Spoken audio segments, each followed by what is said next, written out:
ഗുണ്ടാ നേതാവ് ഓം പ്രകാശ് കസ്റ്റഡിയിൽ. കൊച്ചിയിലെ ഹോട്ടലിൽ നിന്നാണ് ഓം പ്രകാശിനെ പിടികൂടിയത്. ലഹരിക്കടത്ത് ശൃംഖലയുമായി ബന്ധമെന്ന വിവരം. ഇയാളെ ചോദ്യം ചെയ്യുകയാണ്. ഇവരുമായി കിരൺ കുമാർ ചേരുകയാണ്. കിരൺ, ഓം പ്രകാശിനെ ഇപ്പോഴും ചോദ്യം ചെയ്തുകൊണ്ടിരിക്കുകയാണോ? മറ്റു വിശദാംശങ്ങൾ കൂടി.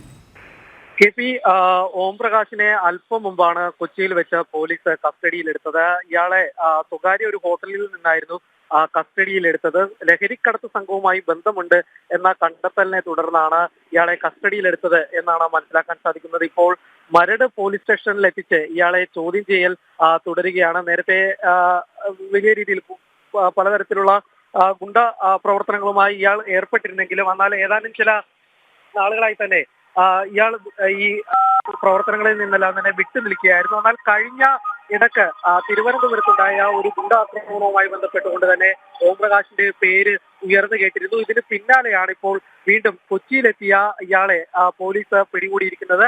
കൊച്ചി കേന്ദ്രമാക്കിക്കൊണ്ട് ഇയാൾ പ്രവർത്തിച്ചിരുന്നു എന്നുള്ളൊരു വിവരമാണ് മനസ്സിലാക്കാൻ സാധിക്കുന്നത്. K P